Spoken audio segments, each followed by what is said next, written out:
خلیفہ ہارون رشید کا دور تھا، مدارس اجاڑ ہونے لگے تھے۔ خلیفہ نے قاضی القضاء سے کہا، کیا سبب ہے کہ مدارس و معلم کی طرف عوام کا رجحان کم تر ہوتا جا رہا ہے؟ قاضی صاحب نے جواب دیا، اگلے سال جواب دوں گا۔ خلیفہ تڑپ کر بولے، سوال ابھی اور جواب سال بھر بعد؟ سمجھ نہیں آئی بات؟ قاضی صاحب نے فرمایا، ہر سوال کی نوعیت مختلف ہوتی ہے۔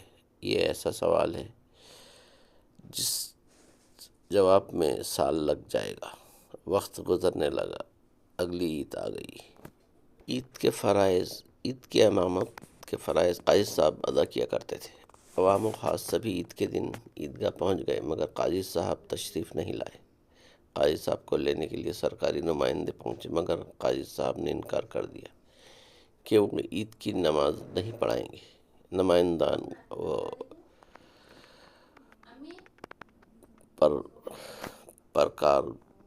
پردازگان کے اصرار و منت سماجت پر قاضی صاحب نے فرمایا کہ میں پالکی میں جاؤں گا۔ مزید یہ کہ پالکی بھی خلیفہ وقت اٹھانے کے لیے آئے۔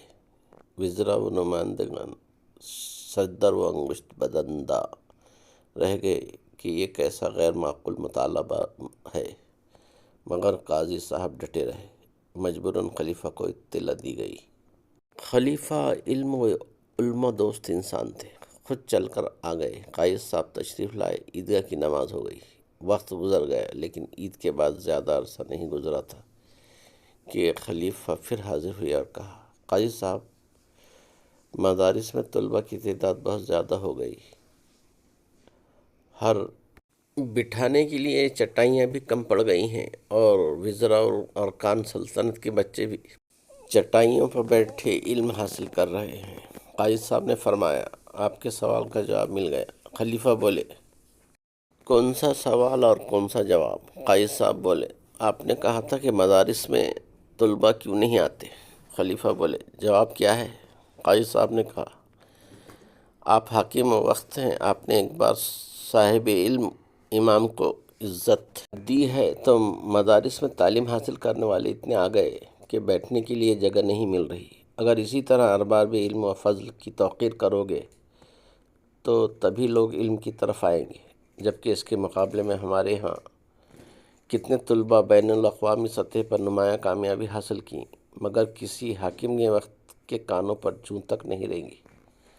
جب ملک و ملت کی خدمت پر رسوائی ملے، علم کے وارثوں کی بے توقیری ہوگی، جب اچھا ناچنے والوں کو ہیرو اور ہیروئن قرار دے کر قومی سطح کے اعزازات و ایوارڈز سے نوازا جائے گا، تو ملک میں گویے، میراثی، بھانڈ، کنجر تو پیدا ہو سکتے ہیں، مگر کوئی غزالی، کوئی رازی، کوئی خالد بن ولید اور کوئی ٹیپو سلطان، کوئی امام بخاری، امام مسلم نہیں ہوگا۔ اگر کسی کے سمجھ میں آ جائے تو پلٹ آئیں گے اپنے ماضی کی طرف، اپنے روشن مستقبل کی طرف۔ ہمارا مستقبل تعلیم میں ہے، تقدس میں ہے، حیا میں ہے، اور عفت و پاک دامنی اور غیرت و حمیت میں ہے۔ اپنے اصلی ہیرو کو پہچانیں اور ان کی قدر کر لیں، ورنہ تمہاری داستان تک نہ ہوگی کبھی داستانوں میں۔